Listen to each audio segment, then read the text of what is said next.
Repasemos ahora un poquito la teoría básica de muros, porque creo que siempre viene bien. Un aspecto esencial para la comprobación de un muro con sus condiciones de contorno es la estimación de los empujes, activo, pasivo y empuje al reposo.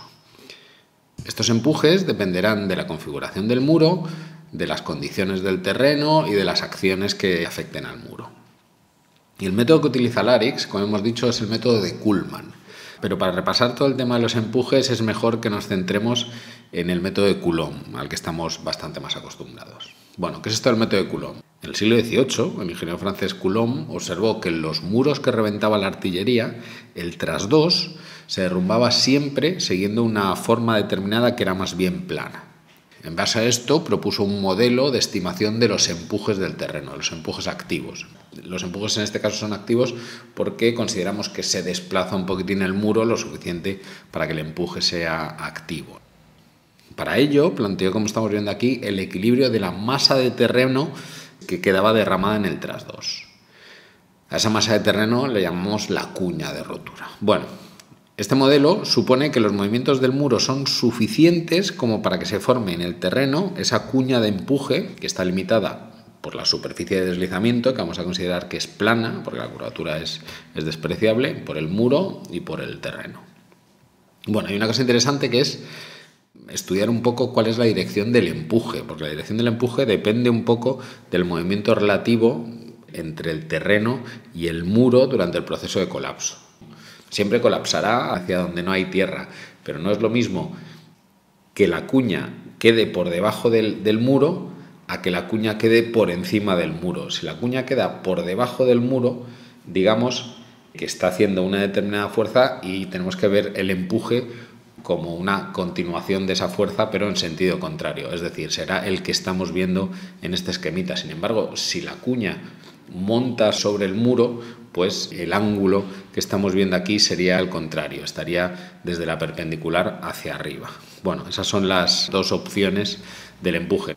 En este caso el empuje, el que estamos viendo, va en contra del vuelco, pero si fuera al contrario, pues ayudaría a que la estructura volcara. En esta imagen que estamos viendo, la cuña va a deslizar sobre el segmento BC. Entonces, si va a deslizar es que existe un rozamiento, o sea, la reacción no va a ser normal, sino que va a tener un determinado ángulo phi. De la misma manera, también el empuje va a tener este angulito delta minúscula del que estábamos hablando y que depende de si la cuña se queda por debajo del muro o pasa por encima del muro.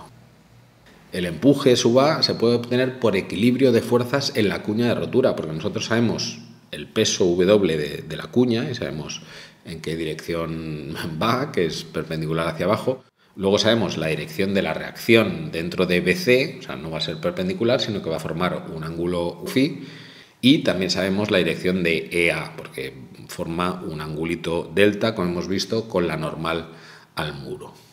Sin embargo, lo que no sabemos todavía es cuál es la cuña de rotura, porque, claro, una cuña de rotura muy pequeña producirá un segmento BC muy vertical. Entonces, los empujes, pues al hacer equilibrio van a ser muy bajitos, porque hay muy poco peso del terreno. Si nos vamos al otro lado, es decir, una cuña de rotura muy grande, pues tendremos que el segmento BC es muy horizontal, entonces la reacción será muy vertical y por lo tanto absorberá casi todo el peso, entonces el empuje también será muy pequeño. ¿Qué ocurre? Entonces que tiene que existir una cuña intermedia en la que se produce el máximo valor de ese empuje. Y eso es lo que nosotros necesitamos considerar para el dimensionamiento del muro, cuál va a ser la peor situación, es decir, cuál va a ser el máximo empuje que va a hacer volcar a nuestro muro, ¿no? Ahí es donde aparece el método de Kuhlmann. Básicamente el método de Kuhlmann es un método gráfico que se usa en matemáticas y en física, pues por ejemplo para descomponer un vector en 3 vectores, ¿no? O en más de 2 componentes. Si vemos esta imagen en la que vemos que hay un muro AB y una serie de posibles cuñas, ¿no? Esas posibles cuñas nos van dando los puntos B1, B2, B3, B4, B5 para el estudio de cuál es la cuña que provoca un empuje máximo. Bueno, aunque no os tenéis que preocupar en exceso porque esto lo hace LARIX, sí que es interesante saber un poco qué es esto de Kuhlmann para luego entender cuáles son los resultados que nos da el programa, porque están basados sobre todo en este método gráfico, ¿no? Como decíamos, tenemos un muro AB que tiene unos ciertos ángulos de rozamiento phi del terreno y delta con el muro, los que hemos visto antes. Entonces, en primer lugar, vamos a llevar sobre la horizontal el ángulo phi. El ángulo phi es conocido porque es el ángulo que se forma con el terreno. Y sobre esa línea, que llamaremos línea phi, llevamos hacia abajo el ángulo chi. ¿Cuál es ese ángulo chi? Pues el ángulo chi es el que forma con una línea vertical el empuje del muro. El empuje del muro sabemos que forma un ángulo delta con la normal del muro.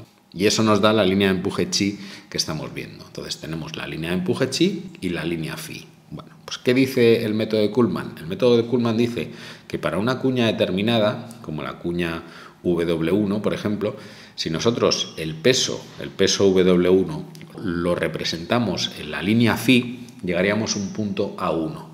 Entonces, si desde ese punto A1, A minúscula 1, hacemos una paralela a la línea de empuje chi, obtendremos en el punto de intersección con la cuña un punto C1. Bueno, pues ese segmento A1, C1 es gráficamente el valor del empuje. Entonces, si eso lo hacemos para distintas cuñas, iremos obteniendo distintos puntos C1, C2, C3, C4, C5 que unidos nos dan esta curvita que es la curva de Kuhlmann. Bueno, si nosotros hacemos una paralela a la línea phi, de manera que deje tangente a la línea de Kuhlmann, obtendremos el empuje máximo. Ese es el empuje máximo que va a determinar cuál es la cuña de deslizamiento más desfavorable. En este caso, en el dibujito que estamos viendo, pues sería la AB B minúscula, que daría lugar al empuje E. Entonces, ese sería el empuje máximo y podríamos obtener cuál es el valor de la reacción con el terreno por el equilibrio de las tres fuerzas. Bueno, como decíamos, no os tenéis que preocupar porque esto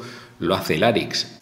Es más, LARIX lo hace para distintas cuñas diferenciales. Como veis en este esquemita, sería algo parecido a esto. O sea, tendríamos una primera cuña que da un empuje E1, tendríamos una cuña más grande que da un empuje E2 asterisco, y la diferencia entre el E2 asterisco y el E1 pues sería el equivalente a esta bandita que está aquí en esta tercera imagen. ¿Qué ocurre? Pues que con eso vamos obteniendo distintos empujes E1, E2, E3, E4 diferenciales que van actuando sobre el trasdos de nuestro muro. Y esto mismo que estamos contando pues lo veríamos en una imagen más genérica en el que el equilibrio se plantea además con cohesión. ¿Y estos empujes diferenciales dónde los tenemos en LARIX? Bueno, pues si vamos a la parte de resultados y seleccionamos una hipótesis de carga, como por ejemplo esta de aquí, el empuje de las tierras, y le damos aquí para reiniciar el cálculo y le damos a calcular, veremos aquí los resultados numéricos, pero lo que nos interesa ahora es los resultados gráficos. Le damos aquí y vemos los resultados gráficos.